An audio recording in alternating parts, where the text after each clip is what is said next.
Yo, what's good in the hood?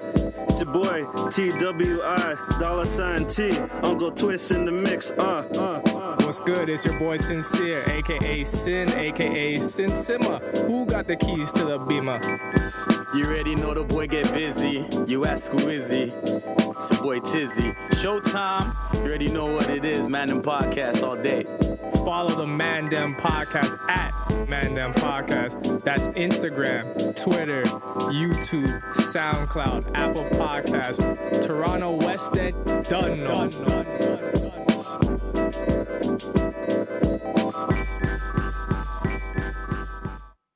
Yo, it's good. Episode 26, Man Dem Podcast. Thank you for locking in with us another week. Yes, sir. Very hectic schedule, a lot going on in the world, so get comfortable, tune in, and do what you got to do. We got some B-days of some legends that in the week. What is it going to be? Leos? They Leos? It's Leo before Virgos, right? Yeah. Leo's, I don't know the zodiac sign. I only know. I should know that as a Leo when the cutoff day I know is. Libras, Aquarius, and I don't remember this sign. Leos. I should know this when the cutoff is, but I think it's next week the cutoff, so I think, they just made into Leos. Leos, eh? Yeah. I don't know, man, because every time someone's coming up, I'm going to let Leos finish, but Virgo season in any case. What are the birthdays we got? We got Mr. Birth of Showtime Lakers, that is. Mr. Earvin Magic Johnson. Yep. Celebrated a birthday, you know what I mean? And we also got Queen of Pop. Madonna. Yeah. Fuck. Madonna's a bad bitch. Her secret's safe with me. Madonna is a bad bitch. Like I had a very short list as a kid on who I thought was gonna take my virginity, and it was Whitney, Madonna, and Toni Braxton. And either way, this talking about 90s in their prime, right? Either or I would have walked out a G. But shout out to Madonna for being so erotic and just vulgar. Like, yo, I was getting Woodies when I was watching, like, you know what I mean? Like, these are my Saturday cartoon era, you know what I mean? I'm watching Woody Woodpecker and friggin' that Animaniacs and shit. I mean, and she's letting me know that, yo, I'm growing up real quick, you know what I'm saying? Yeah, she's 60 now, man. She's still bringing it, man. I lie all day, man. Also, August 14th, 15 years ago. Where were you? This applies to a lot of people. Where were you when the lights went out? Literally, figuratively, regionally.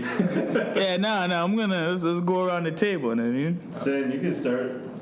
I was in my yacht. You was home, just like that, huh? I was in my yacht chilling. I was supposed to, I think this is when just finished high school, so I'm supposed to take a test. To go to Humber, I had to take some sort of test prior to going to Humber. So the next day I was supposed to take a test, but clearly it got postponed because of the beautiful blackout. I was not mad because I was not prepared for that test. I'll tell you that. Yeah, this guy is brutal honesty. Where were you at, yeah? Well, I wasn't working. I was actually supposed to be working that day. It's actually a good thing I wasn't, because that would have been chaotic. Because from the stories I heard and how the malls were, Jesus Christ, man, I feel sorry if you worked in a Foot Locker. But anyway, I was actually at my pop's house in the East End, which is very rare. But yeah, I was there. Oh, you had that pass? Yeah, I got that pass, man. Facts. I got it notarized. but yeah, I was watching, actually, believe it or not, of all things, BET, and I kid you not, what was on was it was actually an Elephant Man music video. So if you kind of compare the timeline, Showtime knows better than anybody. Yeah, you were dancing in the living room in a mesh tank top. Upon the bank in a blase and blase skirts. Yeah, it sounds about right. And I just remember everything just shut down. But I'm like, okay, it's just probably everything's gonna boot back up. But then like everything was just still off, and it was still the early evening, so it was still, I remember the sun was still out, so it wasn't too dark or whatnot. But yeah, I'm like, okay, this is weird. The power doesn't come back on, and then I remember I opened up the front door and I looked down the hallway, and everything was black, and then I started hearing the alarms getting ringed off in the elevator. People were stuck, so I'm just like, okay, this is a little more than that, and that's stuck in the elevator. Yeah, people were stuck in the elevator, and I heard people like going, help, help. It's crazy to know, and I find great comfort and gratitude in knowing you guys are indoors. Fun fact. I know your story already. I was downtown in Eaton Center waiting for Mr. Ricky Dominic. And I was in Athletes World, and the power cut out. And I swear to God, man, they just fucking re-released the fucking Air Jordan 17, the crocodile joints, with the fucking white and black with the rose gold chrome on it. And with the case? And nah, that's the white and blue ones. I don't think the white, black, and the alligator one with the chrome had the case. Oh, that's right. But I looked at them shits on the shelf. And I was just waiting for the first brave motherfucker to act like it's gonna be on some looting shit. You know what I mean? But I swear, they make fun of Canadians for being too fucking polite. 110. Not a fucking item stole. Like in the Athletes World used to be at the bottom in Eaton Center. So I even fucking walked out on the street to Yonge and Dundas. Fucking no traffic lights are working. Not a fucking thing, bro. I saw dudes friggin' trying to like friggin' make a killing on bottles of water, like $3 a pop, right? On some disgusting shit. I had just read up. I'm not saying what, but I had just read up, and Ricky was able to catch a signal somewhere underground and let me know they're waiting for the emergency system to boot back up. As soon as that comes out, I told him, okay, well, my cell phone still has a signal like Yasa, and things that were costing $10, I was getting rid of for $22. You know, so I didn't mind being downtown that time because it was a very profitable day, but also I give like hours have passed. You realize the friggin' things are coming back from Yonge and Dundas to friggin' Martin Grove and Finch was over a 5-hour bus ride. You gotta factor in I'm taking like the Young bus all the way to Yonge and Finch and then jumping on the Finch, right? And by the time I got on the bus, there was still daylight. By the time I came back to the west end, it was pitch dark. And it was just a complete fucking blackout. And shout out to all the good Samaritans that actually came up to along the bus. They were giving bottles of water. Samaritans were helping direct traffic. It was a good look for the city. You know what I mean? I get back to Rexdale now, and I meet up with all the hoodlums. All I'm hearing is like, yo, fam, where were you? I'm like, yo, I was downtown. Yo, we broke in the winners. Yo, we took all this Echo shit. I'm like, fuck. You know what I mean? There's how niggas would behave, right? As soon as I came off the bus, I'm hearing screams and people playing tag in the dark. That's the hood. You know what I mean? I'm in civilization around electronic stores, Jordans and shit. Everyone's just acting like, nah, gotta wait till the friggin' thing comes back up. That's indeed. It was crazy, man, but I know it took a minute for the power to come back on too, and only Burger King at 27 and Finch had a backup respirator, so I had to take my bike and go all the way to Burger King just to get some food. That was a good day. That was, to me, just inconvenient, but it was a good day because it was kind of good to just plug out of all that bullshit consume fucking every day.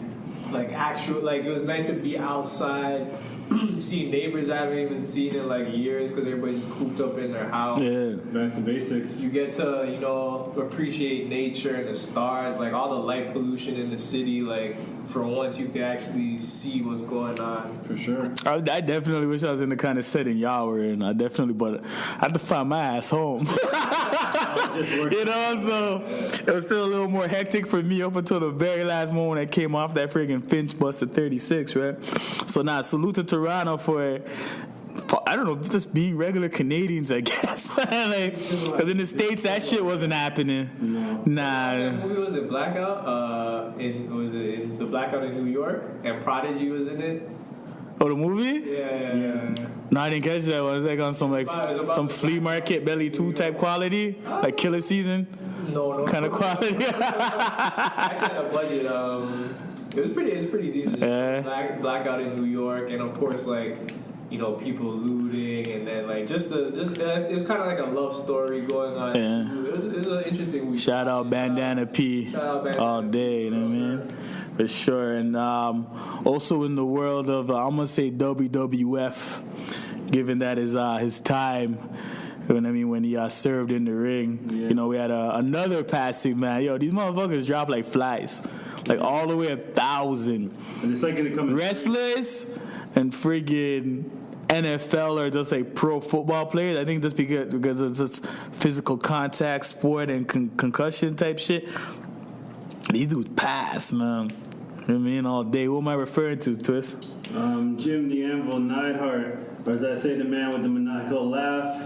The man with the goatee, the long goatee that everybody used to fear. But yeah, he was the better half of the powerhouse, as I say, the Hart Foundation. Everybody knows who Bret the Hitman Hart is, the greatest Canadian wrestler of all time. So I know that hit him really hard, and just the Hart family in general. I just think, like, because I've been following wrestling since I was just a youth, like a kid, and I just kind of know everything. I know the death just seems to plague the Hart family, whether you know it's the British Bulldog, which was Bret's brother-in-law, his own brother that died on live TV falling from the rafters, you know what I mean? Brian Pillman, which also was a close friend of Stone Cold Steve Austin's, and now Jim the Anvil Neidhart, because altogether, as a collective, they were a Canadian version of a faction of the Hart Foundation, and long and behold, Bret Hart's the last man standing. So it's not a position that anybody that has close friends and family wants to be in, but you know, the wrestling world and our fans more, they know all the classics he put on in the ring, and you know, my heart goes out to his daughter, who's an active wrestler right now, Natalia Neidhart. And yeah, you know, just like Showtime's point, they just seem to be dropping like flies, because even a few weeks ago, Jerry the Lawler's son also passed away, Grandmaster Sexay, who was also a wrestler. So sorry, I had to just laugh at that. No, I know, it was a joke though, him and Rikishi did the whole Too Cool thing, but yeah, it just seems like they caught dropping threes, man. It's not a pattern that anyone enjoys seeing, but when they're here, they definitely entertain the masses, and salute for that. How did Anvil pass? He fell in the family home. He slipped, and I think he hit his head on something, and I think he succumbed to his injuries. That's what I was reading. Sad to hear. Yeah, tough way to go. Yeah, shout out to the Hart family, and shout out to Bret. You know what I mean? The excellence of execution. You know what I mean? That's my dude right there. Says otherwise, but he's in my top 5. my shirt says otherwise. HBK shirt right now. Yeah, who cares? Disrespect. That's just everyone has their preferences. Actually, who's your top wrestler, Sid? Stone Cold Steve Austin. You that's for real though? Yeah. This is news to you, ain't it, Twist? First time ever. Okay. I think we never asked him before. Okay, well, that's my favorite wrestler, so that's dope. Yeah, I'm both delusional. Stone Cold. I like Shawn Michaels, but nah, Stone Cold is that. Stone Cold, Razor Ramon. That's my 1-2 right there. Stone Cold. And Savage. Yeah, man. Let's get into the world of politics, because you know somehow, some way, it's always politics as usual. It resorts back to that, yeah. Yeah, I mean we got our number one Eediot ting that for the week. Early, actually. I'm gonna let the boy Sin give you all the specifics of that. Eediot ting this week. Yeah. So I'm sure people in Toronto, you've seen the clip of Giorgio Mammoliti's comments about social housing in Jane and Finch, referring to, I guess, the criminals in Jane and Finch, or I guess people getting locked up or doing criminal activities, referring to them as cockroaches. Well, mainly the residents in social housing referring to them as cockroaches, and specifically saying he had like a plan to, I guess, improve Jane and Finch in social housing. Not even improve social housing, he pretty much wants to knock it down. He said, I see it like spraying down a building full of cockroaches, scatter them to victim, get them out of Jane and Finch completely.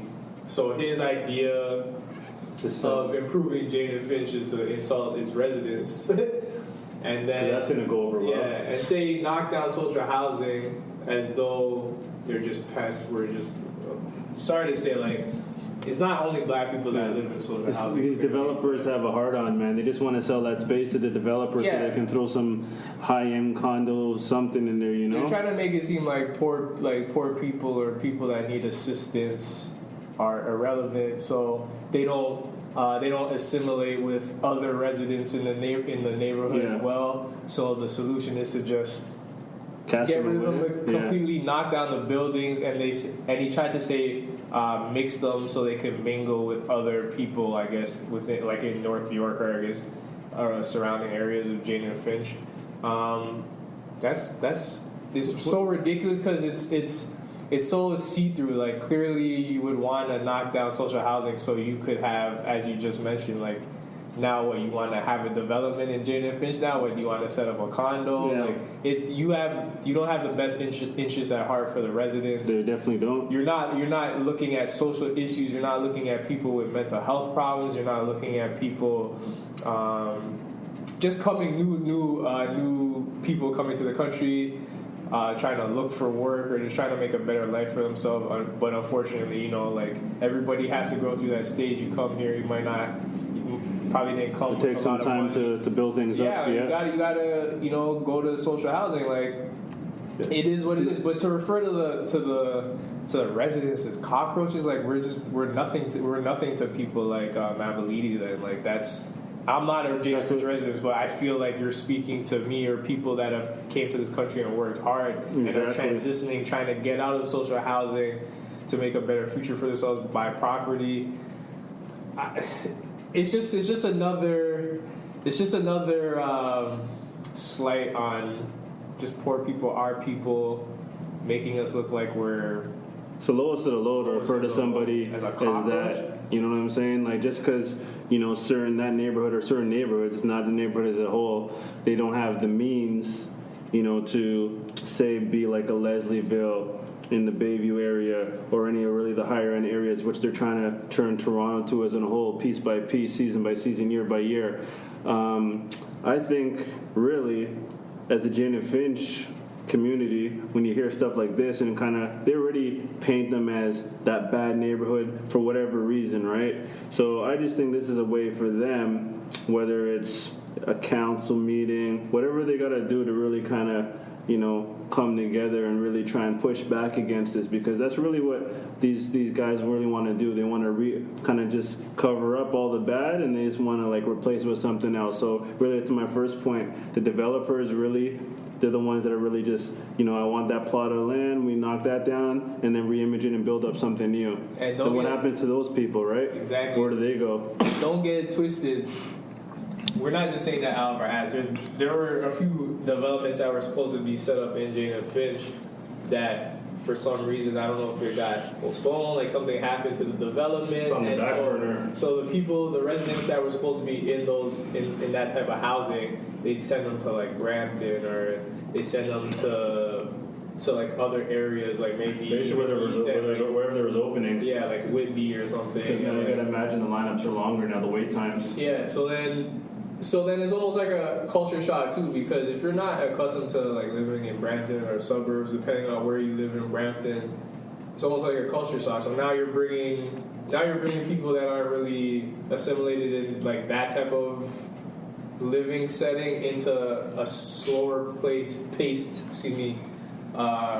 like Brampton or other places in Peel. Yeah. So it's hard for them to adjust to. I've seen a lot of people come to Brampton. It was hard for them to adjust. And I don't want to paint everybody coming from those communities as bad, clearly, but yeah, sometimes you feel bored, like you're.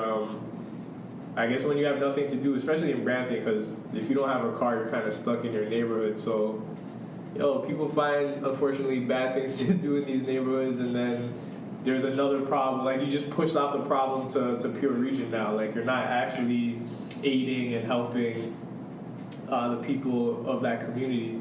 So it's sad to see. It's sad to see that these politicians really look at, underprivileged people as rodents, really scum of the earth, bottom of the bottom. Basically. Step on roaches, spray them, scatter them, knock down the buildings. We're an infestation to those buildings. That's wild to me. But at the end of the day, they're really just a human being, just like those same people spewing those derogatory terms. Just the only real difference is their T4 number says something different. You know what I mean? Exactly. So it's real Eediot ting to Giorgio Mammoliti for having the gall to even say that to the residents of Jane and Finch. I don't think the residents of Jane and Finch deserve that. People have their troubles. Jane and Finch has its troubles, yes, but there's other ways to combat the violence poverty, we can make a lot of strides to help people. It's just the effort. If you don't want to put in the effort, and things don't happen immediately. Like, I think that's nothing happens overnight. They think they can just come in there and legit evict people, and like that's the quick fix, boom. But that's not the answer. You're just placing other problems onto other areas or other people now. Like, you didn't rehabilitate people. You didn't provide programs for them to educate themselves. People coming to the country, you're not providing jobs. Inflation is crazy, so you're pricing people out. You can't even afford a house, so what do you expect? People are going to be in social housing. Newsflash, have you not known politicians have mastered the art of passing the buck? Oh, I know that. Yeah. But even on like a bigger scale, you guys aren't even touching on is that all this relocating, like even when like, they try to like break down Region Park and all these other high risk and low community areas, is that you're running them out of one area, right? So you're running all these people out of Jane and Finch. You're running all these dudes out of Rexdale. You're running all these dudes out of Region. You're trying to run these people out of Malvern and Galloway. Newsflash. A lot of the areas I mentioned don't get along. Now where are all these people all like, allocating to? Brampton. Right? So the fun fact is that the geography before was that you were all the way in the east, and this dude's all the way central, Young and Finch, kind of more west towards Bathurst. So geography and just chances had y'all missing each other. But now when you're in Brampton and you're off of Sand or whatever the case may be, the dude that shot your brother happens to live 9 houses up from you. Like, these are realistic situations I'm seeing, like, people that saying, oh, yo, homeboy looks... That's what happens when you guys aren't doing your research, aren't privy to this knowledge. You guys say you're working with the police, but I feel like even in some underhanded scheme is that you guys are probably just, fully knowledgeable of this, doing this. Just like, let them just dead off each other. You know what I mean? Like, it's less work for us, less paper. They're just gonna pawn that off, missing whatever, like unsolved mystery, the cold case, that shit, right? But that's the politics in regards to running all these people out and having nowhere to send them. Now Brampton becomes a problem, right? Now Brampton becomes a new Toronto. Now Brampton starts showing signs reminiscent of, you know what I mean? These areas. The only difference with Brampton is that there might be maybe 10, 14 buildings together. It's more predominantly like homes, and houses, right, and communities and families.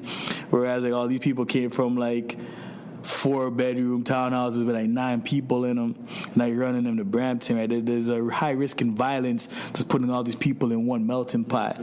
So, oh yeah, I saw it firsthand, like seeing mans from Scarborough from the east, living amongst people from Rex, which isn't too far, and then you have the Finch mans coming in. At one point when the rush was coming in, it was very bad, and it continues to grow. Even like in my family, like we have a family that used to live in Malvern, and my parents used to crack jokes like, "Oh, like Malvern, it's crazy out there, it's hot, like it's a lot of things going on." Flip side, like years down the line now, every time we meet up with some of my aunts and stuff, they're cracking on us like, yo, what's going on in Brampton? Yo, it's wild in Brampton. I'm seeing Brampton in the news all the time now. Like, so that's a product of passing the buck. Yeah, but you've seen in Brampton all the time. Brampton's not really all shootings. Just like the shootings that happen in Brampton happen to more than likely end up fatal most of the time, right? But Brampton's more like stabbings and just like weird stuff. Like, you know what I mean? Like somebody got out, registered sex offender. Like those are more the crimes prominent to Brampton. Then it doesn't help that you have all these kids from Brampton just pressing record, yelling on 6 Buzz, right? Like if you have a bad perception of Brampton, man, I go vouch for Sin. That Sin that doesn't follow that shit. I'd be pissed too, man. Like, these corny ass motherfuckers. Like that's the minority, but they do the most, right? That's what most of the eyes are on. And you guys are like making a whole assumption about a city based off of some clowns, right? But and that messes up the psyche of some of these kids that are just like legit suburb kids that their family was a little bit more privileged. Now I've seen it happen a lot, which is unfortunate. Like then they feel like, oh, I gotta be extra hard now. So they're doing corny, out of the ordinary stuff to quote unquote survive. And now that certain people have moved in the area, and it's just as we always see on Six Bucks, they're always clowning B-Town. Faking the funk. Crazy. Say that beautiful Italian name for us once again about the counselor. Eediot ting Giorgio Mammoliti. Yeah, you get served up the Eediot thing that for the week for real on that. The first one, there's one more. Stay tuned, stay locked in. Now I got a little mind trivia for y'all. Can you ever truly forgive a person? Oh, watch how I fuck with your brain so heavy on this. Damn. Yeah, right. Simple question, right? It wasn't. There's no real trickery in my question, right? It seems crazy layered, right? And it is. Can you listen to my words carefully though? Because if you don't answer this carefully, I'm gonna pick it apart. Can you truly ever forgive a person? No. You feel that way? I feel that way. I think there's a difference. There's a fine line between forgiving someone and getting over whatever was wrongdoing that came to you. I think people can get over them, but in their heart and their mind, part of them will always hold on to it. I guess you can call it a mini grudge, but I don't think anyone ever regrets anyone. Even if they say they do, they just say that for face value. I don't even think there's no wrong answer. And that's a good answer, by the way. Different than mine, but that's not a wrong answer. I think you could fully forgive somebody, but to me, interesting take. To me, the question is the only reason the question is difficult to me is because I feel like I'm having so much fun with sin right now. It depends on like the circumstance. Well, it depends on the person. Like, What do you mean depends on the circumstance? Break it down. See, I'm looking at it from my perspective. Yeah. So, to say I might not be able to forgive somebody, but somebody else might be able to forgive somebody for the same act that I can't forgive. So I feel like there's people in this world that could actually forgive. I've seen people forgive things that are unimaginable to me. But personally, for me, I probably won't say I could forgive fully, but I've seen people forgive, and that actually helped me to be like, wow, like. That was commendable. It makes me made me look at myself internally and be like, wow, I want to strive to be that type of person. So for my own learning and understanding, the people that you've seen forgive people, right? They forgave somebody under the pretense that that person was fully knowledgeable of the mistake they made and they wouldn't make it again or do whatever they did or said again, because I'm pretty sure that under the first chance that person did the same mistake, they would throw that back in that person's face. No. I just feel like it's individualistic, so I can't really fully answer that. Yeah. It would have right. But to say that you forgave somebody, right? Yeah.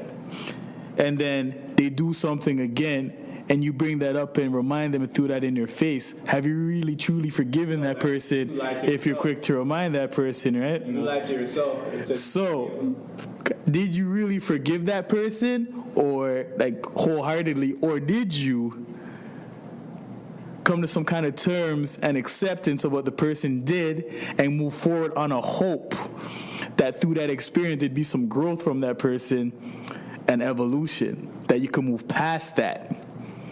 But given the situation where anything would happen that remotely resembles that, it's back down. 10 steps forward, 20 steps back. I think you need to look at yourself. It's a trick question, right? If you say you actually forgive somebody, you have to know what that word truly means, and you have to move different in yourself. Like, I can't be, if somebody wrongs me and I'm like, you know what, I forgive you, but you can't continue to put yourself in the position where that person could take advantage of you or whatever. Again, it's up to you to be like, I forgive that person, and if I don't want these type of things to happen to me again, I need to move differently.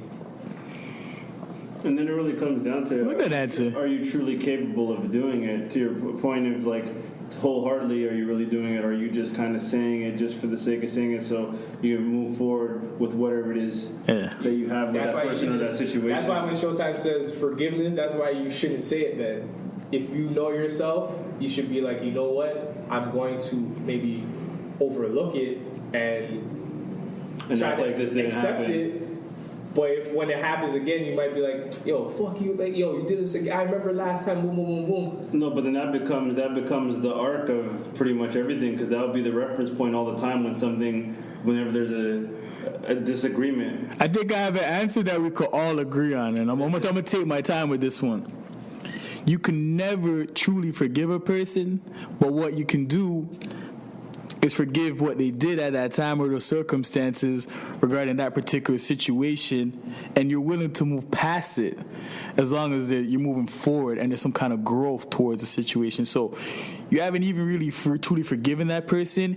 You're just going giving that person the benefit of the doubt that they understand what they did in this circumstance, and you guys will never revisit anything that even talks, smells, or anything that's remotely close to resembling that situation. Yeah. But the moment once you starts walking and talking like a duck, you'll bring that back up, which contradicts you as a person and makes you look hypocritical because you didn't forgive that person. Because how you can forgive someone and throw something back in their face. It's like the pot calling the kettle black all over again. So we're not really truly forgiving a person. We're just based off of other elements, maybe because that person may be family, or that person may be a childhood friend, or a significant other, whatever the case may be. Based off of a foundation and a history, you're willing to work with that person to move forward. But in any type of kind of hiccup or any kind of type of L's that they're making, that situation will come back up as a point of reference. Sure. Because, yo, how could you do this? Like, you don't remember that? Like, yo, like, I thought you changed, like, throwing that back in their face, which made them, what the hell? Like, you had that heavy on your conscience? Like, what else do you have on your conscience? I try to think about it on a bunch of different angles. I'm like, this is such a simple question, but it comes off kind of trick-esque. Yeah. without trying to go with too many different words. Like, could you ever truly forgive a person? And it depends on what kind of thinker you are when you hear this question. Maybe, of course I can.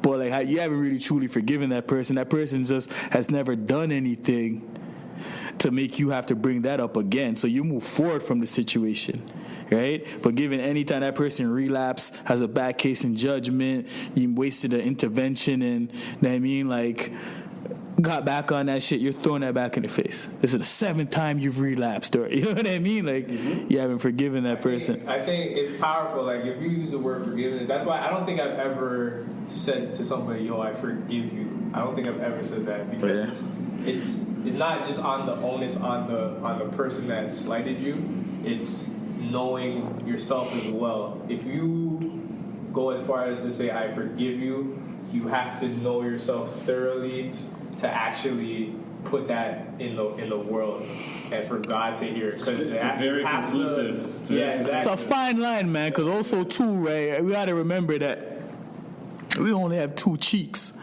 So you want to tie that into whatever, you know what I mean, whatever type of religion aspect you want to, but they always told to turn the other cheek. So if someone slaps your left cheek, you turn your cheek and give them the right. They slap the right cheek, you go back and turn the left, because every time you keep turning the other cheek, your cheeks are getting redder and redder, bro. Like, there has to be a fine of knowing when enough is enough, right? So again, I truly believe that we don't ever really forgive somebody. We are willing, based off of how much that person means to you, or how long y'all go back in the history, and how much bread y'all make, or just the principles and foundations of certain things. You're willing to move past it, but let that person fuck up. That's coming back up. Yeah. I mean, whether that be a heat check or whatever the case may be. Which, so I think everyone wants to evolve from situations, but no one is ever truly forgiven. Right? And that's why, you cheat on a girl, whatever the case may be, you get caught, you might want to get the fuck up out of Dodge. I've said this right back to the pilot episode, right? Because then you get back to the situation where you were forgiven for cheating or whatever the case may be, and then I've been around niggas, and then your phone's off, or whatever the case may be. Like, you're not forgiven if you get that call or that voicemail, like, why was your phone off? Why aren't you picking up the phone?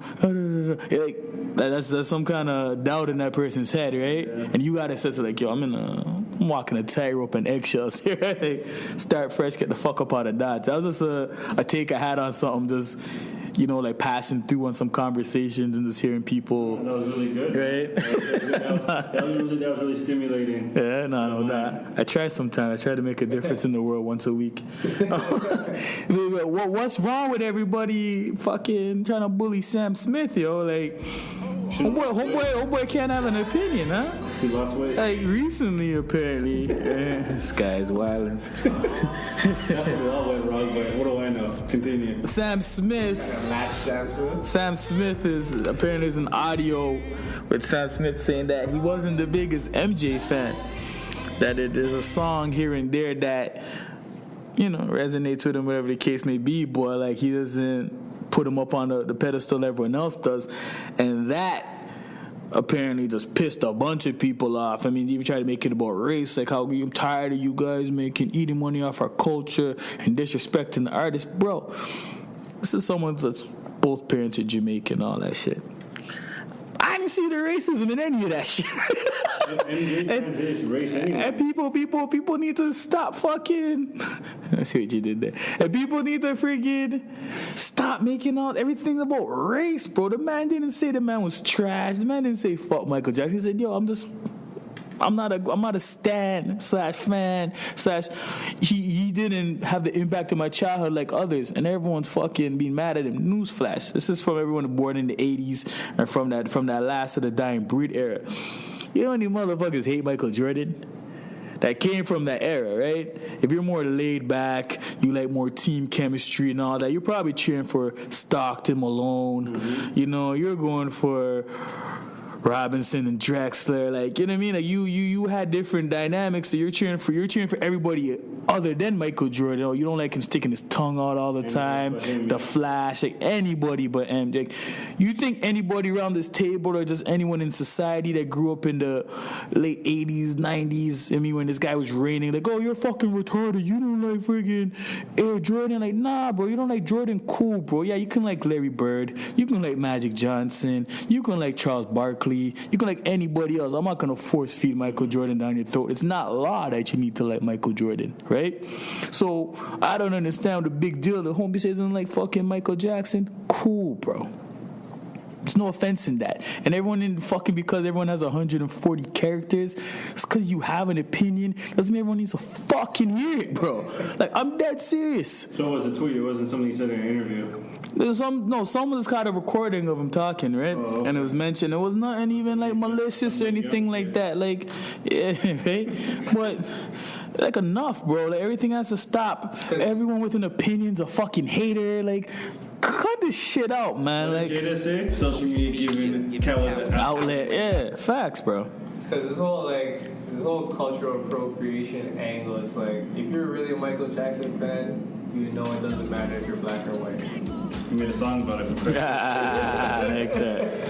Yeah, nah, because like I don't fuck with the cultural appropriation thing in this instance. Like, yeah, just allow a man to have his own opinion and. Yo, you like what you like. Like, I can't force. I can't just because I like soccer doesn't mean I can force Showtime to watch the Premier League. Yeah, facts. I don't watch Premier League. I've never watched the UFC fight in my life. They shout out my niggas that pop wheelies. I don't care for fucking motorcycles. What's this? Oh my god! Like, nah, bro. Those are normal things not to fucking. I mean, like, not every nigga like fuck around. Like, I like monster trucks. I used to go to Skydome and watch the motherfuckers get ran over with my pops at the Skydome and shit. I don't like fucking UFC, and that's cool because both you guys go to UFC, go to bars and watch that shit. I skip out. McGregor. You know what I mean? Like, it is, and you're allowed to like fucking not like things that, you know what I mean, like other people rock with, bro. That makes you an individual, and you know that is what that is, bro. Also, the other thing too, I guess we're impacting because of who he is, and he's a celebrity figure. But I'm sure there's a lot of everyday Joes and regular people that have similar sentiments. Maybe they just didn't have. I mean, you have to be under a rock not to have exposure to MJ, but just maybe what was played in his household growing up. I'm gonna go on a whim. It could have been an Elton John. Mm-hmm. No, Elton John played in my house too. It's not or like other people too, right? Yeah. So it just, I guess, in their households, what they grow up listening to, they're exposed to that sort of thing. Even if MJ wasn't something that was normally played, maybe the odd time when the radio was on. So maybe that's really as simple as what he's referring to. And it's not like he there's a difference too if he's like comparing like a specific artist and accolades to Michael Jackson, like saying, oh, he doesn't really have accolades. He just said, yo, I don't. Like, preference-wise, like, I guess I don't fuck with him. Like, not clearly, not so, in so many words, but so I feel like, okay, you could maybe have an opinion on what he said if he was comparing somebody else and like if he literally made a comparison, like I think some sort of like the voice range and just his ability to dance and perform, his whole total performance package, like then okay, you can start breaking down like, yo, you're wild and blah blah blah, but yo, that's just your preference, man. Like I don't give a fuck. Yeah, like if you said, oh, MJ is this overrated, Prince was way better musician, he played like his own music. Then you can be like, okay, let's defend it. Like okay, let's have a stat for stat. But I mean, if it's just a preference thing, like yo, I can't stand. I never like Kobe. Well, I won't shit on his game.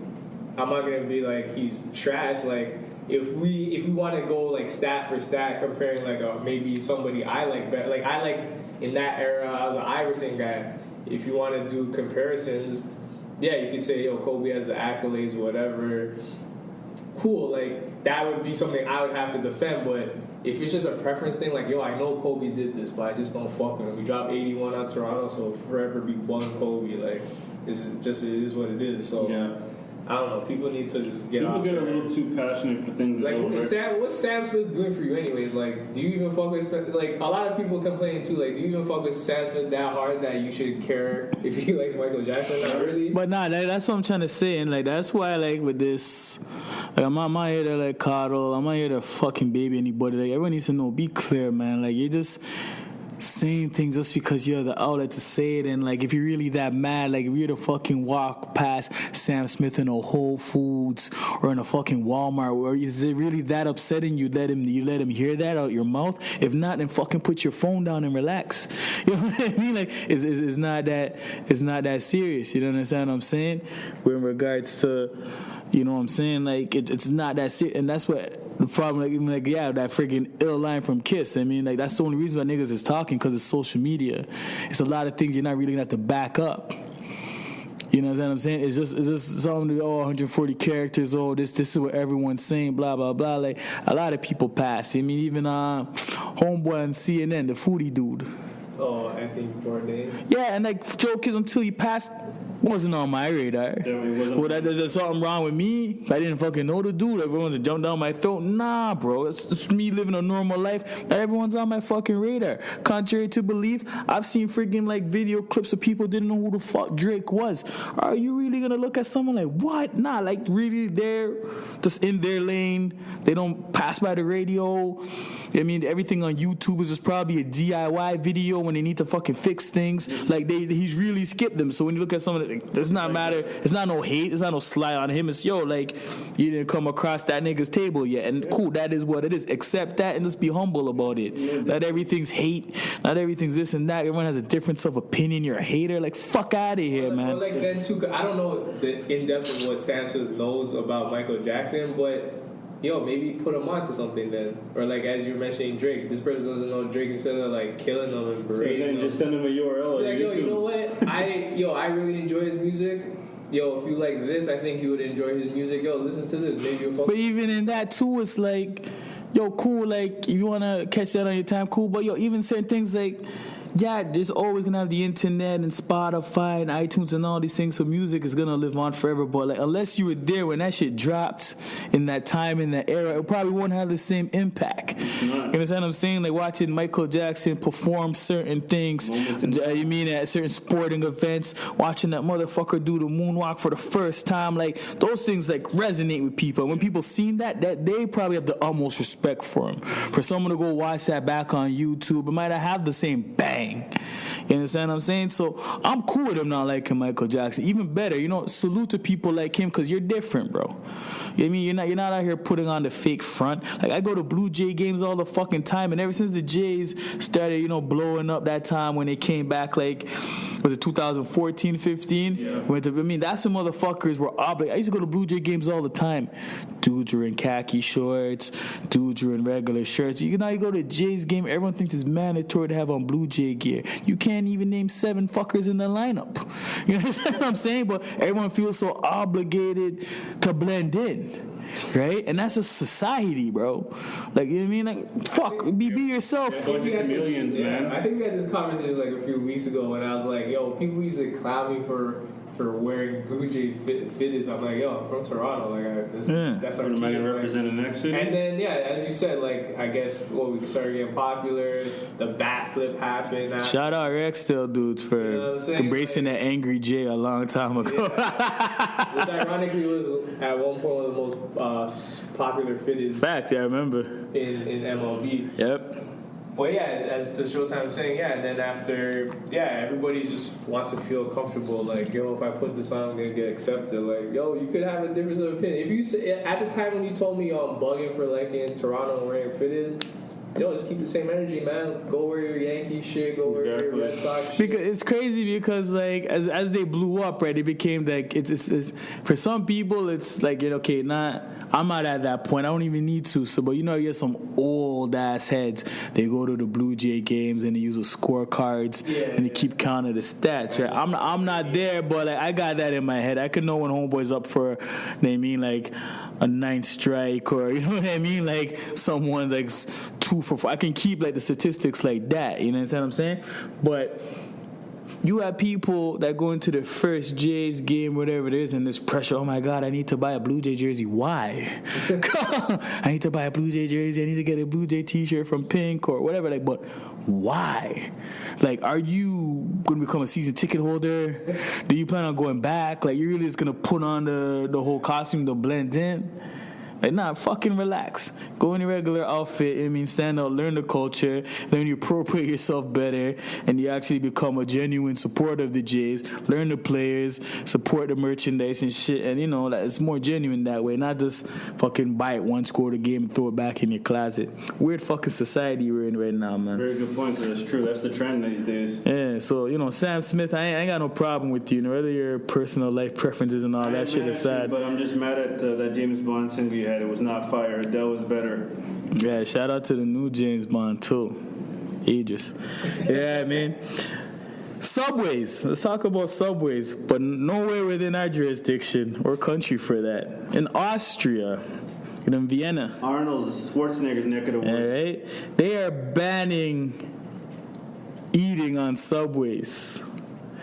Nah, for a dude that's taking subway carts at all times of day, whether it's the last train at 1:30 on a Friday night, whether it's first thing in the morning.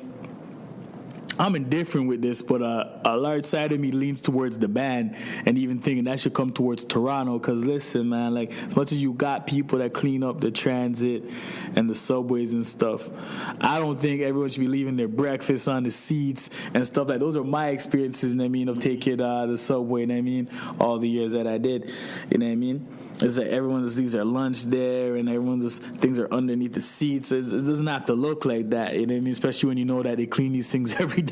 Like this garbage is not from the day before. Like these are people that claim to have home training to a certain degree, that leave their house, go in public, and all of a sudden they act like a bunch of like savages. So I, for one, if it came down to a public vote, would vote to ban, eating on subways, just because also too, you get hungry, I'm not gonna lie to nobody, but you should you might have, might have to have like some soup in like a thermos or something that you can like more control, the area, but yeah. I'd be on board if that change were to find its way across to the greater Toronto area. That's just my take. Yeah, man. Well, my take's a little different. I don't know. I love my food. I definitely know how to eat for sure.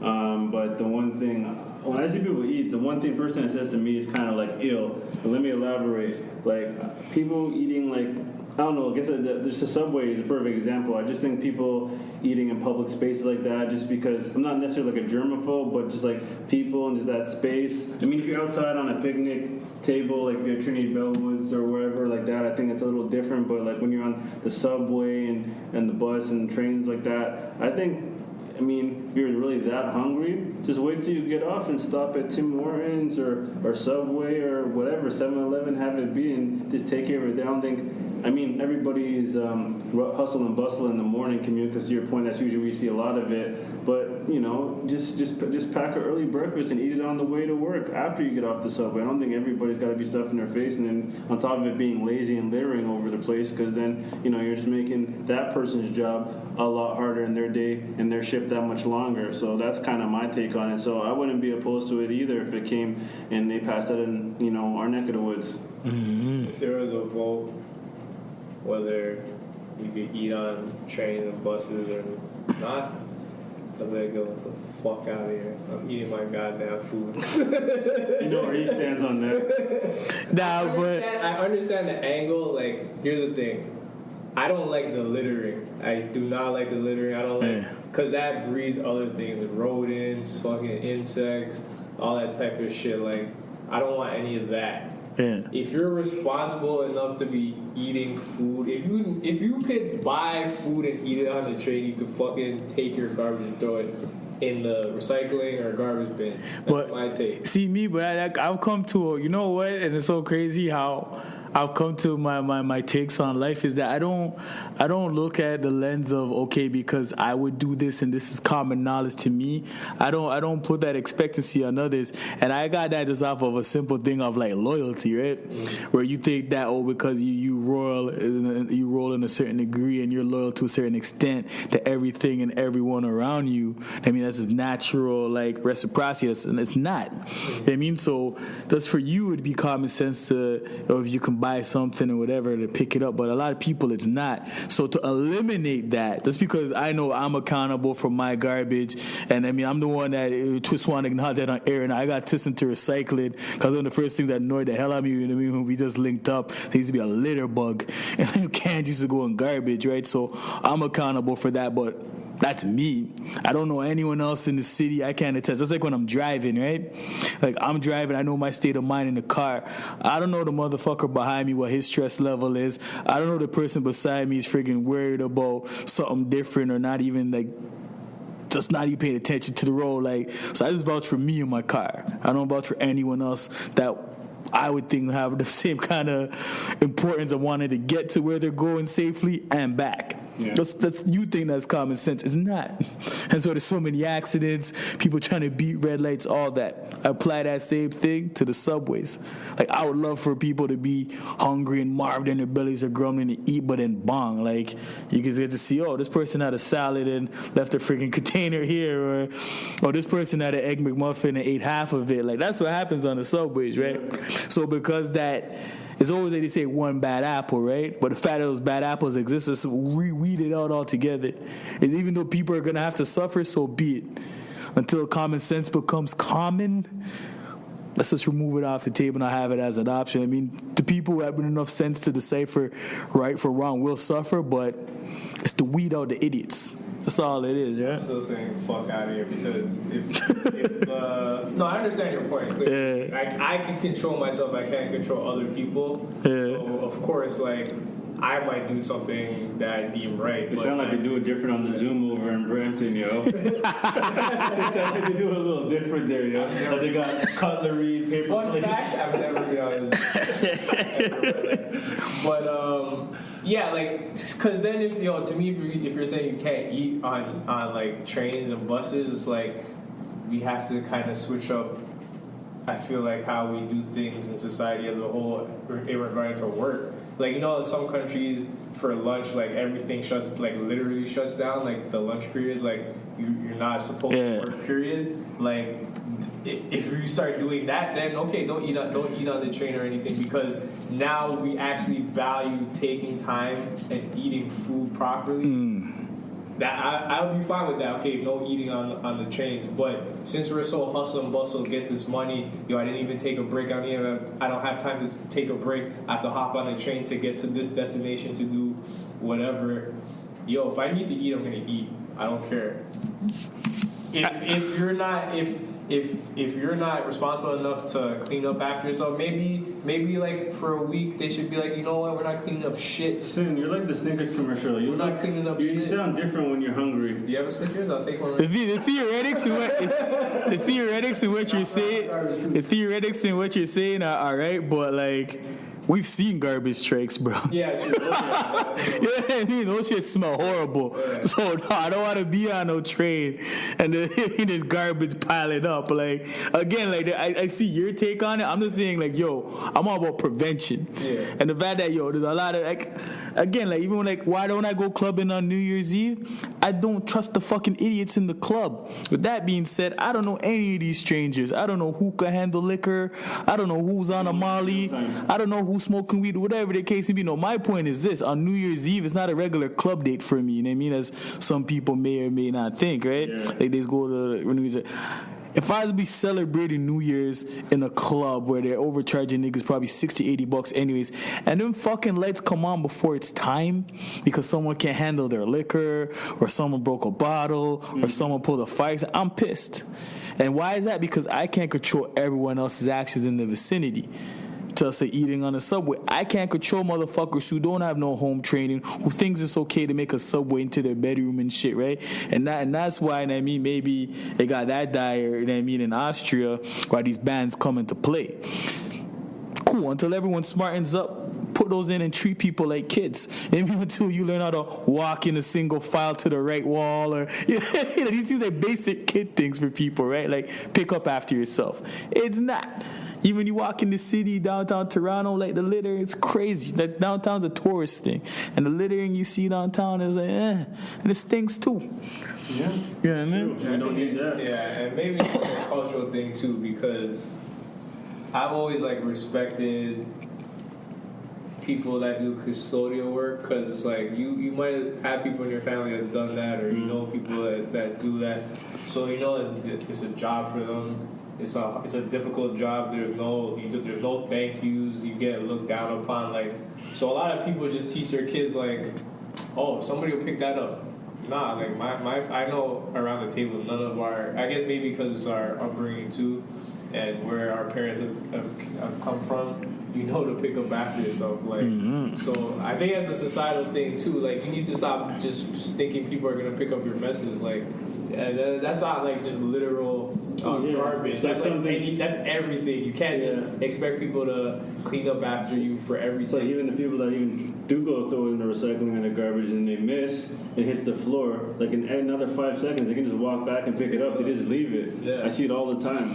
Yeah, I understand the point you guys are giving. So just for me personally, I wouldn't like that, but I mean, if it works, it works, right? Like, it doesn't hurt to try something new. See how it goes. TTC, City of Toronto, Ontario government, shout out to PC's bullying everybody. Take some suggestions, man. You know what I mean? But let's just close this off on a what would you do type instance. So let's just say, give or take, it's 2 a.m. You're on an average person. You go to bed between 10:20, 10:40 at night. 2 o'clock in the morning, maybe waking up just to check on your phone, go to the washroom, get some water. All right, you're slewing. Okay. No. Right? Nah, whatever. Right? So you get a nice surprise from wifey in the morning. Yeah, you get a nice surprise. It's not from wifey.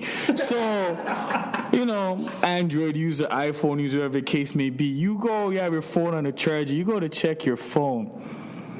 You see a fucking python wrapped around your phone, charger. What the entire phone? Fun fact, I used to live at Weston and 401. And it was me, my sister Sam, my mom, and my pops. And there's a snake in the fucking drain. So in the pipes, there was a snake. I didn't see it, but there's a snake in the pipes. And they had to call the plumber and all that to take apart the pipes and get the snake out. No. you come face to face with a fucking snake wrapped around your cell phone charger, right? You still got mata in your eye. At this point, you've been sleeping long enough. Morning breath has officially kicked the fuck in. Chris Williams, don't wake me, I'm dreaming. Like, yo, what do you do? Do you do that Kanye double taking gold digger? Like, there's a fucking snake wrapped around your charger. Whatever you do, make sure it's not too close, yo. Like, is that when you know you thought you went from boys to men, you go back to men to boys? Like, do you tinkle on yourself? Like, well, what the fuck do you do? Like, I've never been in that situation. I don't want to act like, oh, you know, like the Hallmark. I understand. I don't understand where no fuck no one's coming from, bro. I've never woken up to a snake. A cat, you know, a female might say she woke up to a snake, you know, anaconda, whatever that is, right? Right? But I am not woken up to no fucking snakes. I ain't Samuel. I ain't no plane. None of that shit. Nah. What the fuck do you do? I just love Steve Earvin, God rest his soul. I ain't know Steve Irwin, so I wouldn't even try. All I would know is just try not to make too much noise and just try to make a phone call to get this thing extracted from my home, yo. Not make too much noise. I'll be the fucking Kool-Aid man, yo. Just Through the wall. So anybody that, you know, in Scarborough, a couple, a West Indian couple, I mean, I seen, you know, after the fact, woke up to a friggin' python wrapped around their cell phone charger, and somehow, I mean, had to stay to my, I don't know if they stayed up, but had to wait till the morning after for the friggin' animal control services, plumbing and all that to come for the friggin' snake, right? I kept an eye on that shit too. And then apparently the snakes fell down 2 floors, so if it's on 2 floors, they're on the 5th floor then. And the snake fell through the walls. Oh, okay. And the snake went down to the 3rd floor. And which, fun fact, there was someone there who had a bunch of pets and apparently had over 17 snakes. dear God. Right? So what people are even saying too is that if you had that many, really only one was able to slip away, like, should people be looking out for more, right? Mm-hmm. In any event, plumber comes, cuts a hole through the wall. Here's a fun twist in this shit, right? Self-proclaimed snake man catches when this shit's going on. His narrative was somebody called him. Apparently, that's been confirmed. No one fucking called him, right? All right. Whether he was on his phone and he's cycling, by the way, that's what he said. So whether he has CP24 live streaming or just following some tweets, knew the area. And this is like they have the unit open at this point where people actually live in the building and just there. Typical fashion nowadays, pressing record, recording the whole ordeal, right? Recording the extraction. After the plumber cuts the fucking square out the wall, this self-professed snake man puts his hand in the wall, takes the snake out, and then now all the cameras are on this dude, right? States his name, gives the pet a fucking name. I can't even. I want to say Joel, but I feel like I'm wrong, bro. Get the snake some weird name, right? And then he dipped. He's like, oh, the snake has a new home. And he cut, and I think because of the fact that, first of all, that's not right protocol. Let's be clear, right? Alright, that's not right protocol. There should be there should be some kind of tested to know this snake has any kind of, if it's contracted anything or the kind of mold, even for its health. Yeah. You get any mold, well, in the what? No, this guy just took the snake and dipped. And on top of that, gave cute updates throughout the day. Oh, I'm giving the snake a bath, all that type of shit. Like weird shit, man. But I don't know how to react in that situation. Like finding a snake wrapped around my charger, bro. See, that's why we don't go to the fucking east end. I don't tend to dibble and dabble anything east of Sherborne. You know what I mean? And that's just for a lot of reasons. That's another reason. I also do need to apparently renew my pass. Now, fuck you. But I got. Make sure I got him in bulk. I got that pass and I got that ass. But Scarborough's been good to it, nigga. I know. Initially I would probably naturally just want to faint, but I know I know I don't have that time because time is of the essence. So, as I said, Kool-Aid man, straight through the fucking wall. I'm not staying, I'm dipping. Yeah, unless you're like real heavy on National Geographic and shit. You don't know the deets of this snake. I don't know if it's a point. You don't know, yeah. Like, yo, dead ass. Venom man. Unless I come out this bitch like Venom. Yeah. I don't want to get bit. Unless I'm getting some kind of superpower. Don't bite me, motherfucker. My reaction would be like Ice Cube's when you first seen Anaconda in the movie, yo. I'd be the hell out of Dodge, man. I don't want no parts of it, man. Just leave it alone until the professionals come to handle it. Potential of a snake biting me. I don't even like when motherfuckers bite my style, bro. Nah. Have you guys ever actually held a snake, like a big snake? Like, you know, when you were young, that was the thing. Like, they would put like the snake around like 5 people or whatever. You guys done that before? I know they brought a snake to school. I don't know if I actually... I did it once at school, and I did it, I think, the X when they did that, like, early days in the X. Felt one pause, but, like, nah, my spirit can't take snakes, bro. Too slimy, too crawly? No. It's a snake, bro. Like, it's... Yeah. Adam and Eve, like the snake, like snakes are like been the scum of the earth from the beginning of the time. I don't fuck with snakes, like I can't. There's not too many people of color, I think, that are reptile owners, to be honest. No, man, I don't really need to like be playing up with no like reptiles and snakes. So I used to be in a squad with a bunch of them. But on that note, shout out to for rocking the Man Dem podcast for another week, episode 26. We appreciate all the support. You know what I mean? Keep locking in, keep tuning in. We're only gonna be giving y'all more refreshing, great things as we evolve. And we're leveling up. Shout out to our colleagues across the pond. We won't come for y'all. We're gonna bring the bat drops and everything. We're gonna make this a real official thing. Yeah. Before I forget, I have to be like, yo.